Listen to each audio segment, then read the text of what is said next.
Halo, jumpa lagi bersama saya dalam studi Al-Quran. Sebelum membahas topik kita, mohon diklik tombol like, subscribe, notifikasi, dan mohon video ini di-share.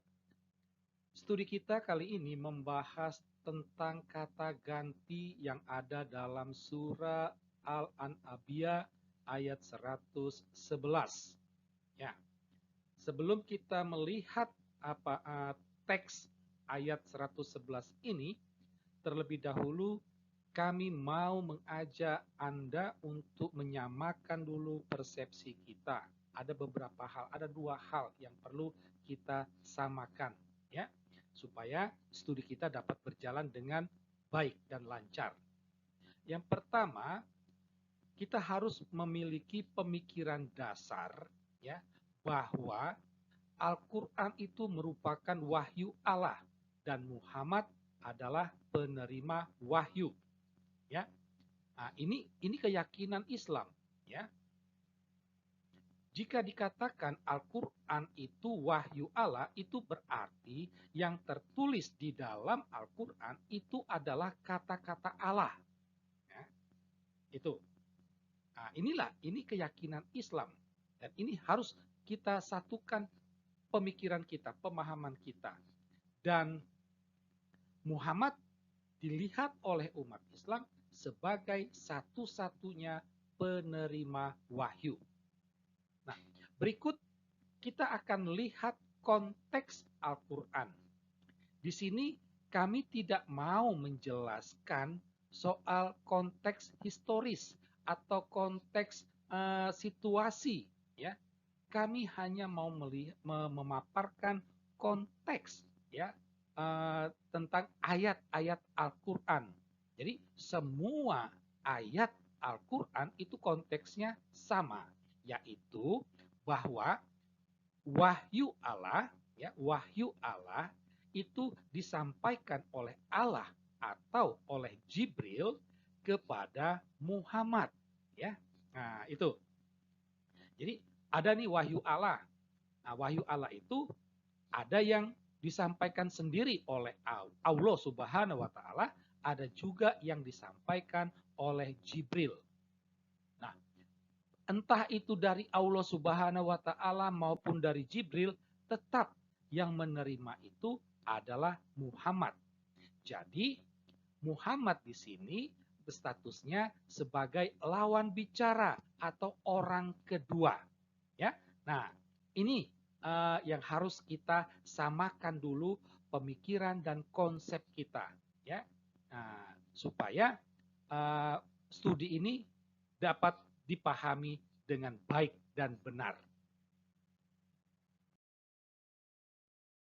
Nah, sekarang kita akan lihat, ya, teks ayat 111, ya. Kalau kita buka kitab kita Al-Qur'an, maka kita akan menemukan kalimat sebagai berikut. Dan aku tidak tahu, boleh jadi hal itu cobaan bagi kamu dan kesenangan sampai waktu yang ditentukan. Nah, ya. Jadi sekali lagi ini merupakan wahyu Allah, ya. Nah, menjadi pertanyaan itu siapa aku dan siapa itu kamu, ya. Nah, jadi dalam kalimat itu ada dua kata ganti, yaitu aku dan kamu. Nah, menjadi pertanyaannya siapa? Ya, siapa yang dimaksud dengan aku? Siapa yang dimaksud dengan kamu? Kalau kita memperhatikan konteks Al-Quran, ya, ingat penjelasan sebelumnya, kalau kita memperhatikan konteks Al-Quran, maka aku itu adalah Allah Subhanahu wa taala atau Jibril, ya kan? Itu. Karena apa? Karena kan wahyu Allah itu kadang disampaikan oleh Allah atau Jibril. Maka aku itu adalah Jibril. Karena apa? Karena aku ini adalah orang yang sedang berbicara, yang melahirkan kalimat, ya, itu. Nah, sedangkan kamu itu pastilah Muhammad, karena di sini Muhammad sebagai lawan bicara, ya. Nah, secara logika juga kan kalau saya berbicara dengan Anda dan ketika saya katakan kamu, ya kamu itu berarti Anda, ya kan? Sedangkan aku itu berarti saya yang sedang berbicara kepada Anda. Ya kan? Kan begitu logikanya, ya kan?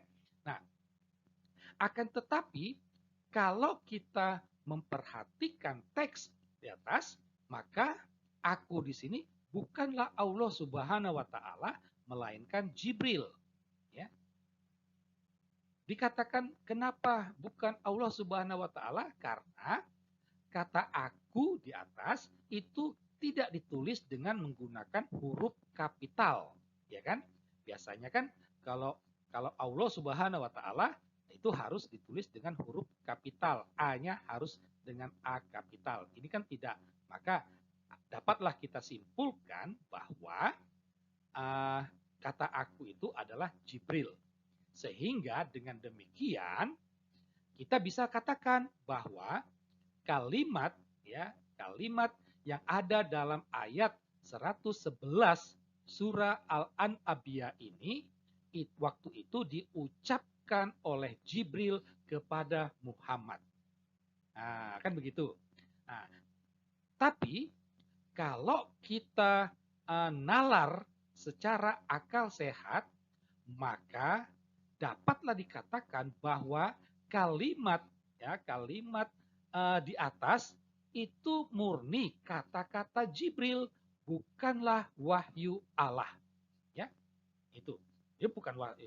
Artinya bukan wahyu Allah, bukan perkataan Allah yang disampaikan oleh Jibril, tetapi asli kata-kata Jibril. Ya. Nah, dari pemaparan di atas kita akhirnya sampai pada kesimpulan logis, ya. Kesimpulan pertama yang harus kita katakan adalah surah ke-21 ayat 111 adalah perkataan Jibril, ya. Itu murni kata-kata Jibril. Arti bukan kata-kata Allah yang diucapkan oleh Jibril, tetapi asli perkataan Jibril. Karena ayat 111 ini merupakan perkataan Jibril, merupakan wahyu Jibril, maka haruslah dikatakan Al-Quran bukanlah wahyu Allah. Ya, karena apa? Karena ayat 111 dari surah ke-21 ini merupakan bagian dari Al-Quran. Dan karena kebetulan itu merupakan perkataan Jibril, maka dia bukanlah wahyu Allah. Karena apa? Karena tadi pemikiran dasar kita tadi, Al-Quran adalah wahyu Allah. Apa yang tertulis di dalamnya merupakan kata-kata Allah. Tetapi faktanya ayat 111 ini merupakan perkataan Jibril. Ya. Kesimpulan yang ketiga yang harus dikatakan, Al-Quran bukanlah kitab yang jelas. Karena terjadi kekacauan dan juga membingungkan. Hal ini benar apa yang dikatakan oleh ahli Islam J.K. Sheldon bahwa Al-Quran itu lahir dari pikiran kacau yang ditulis di atas kertas. Demikianlah studi kita tentang kata ganti dalam surah Al-An'abiyah ayat 111. Sekian dan terima kasih.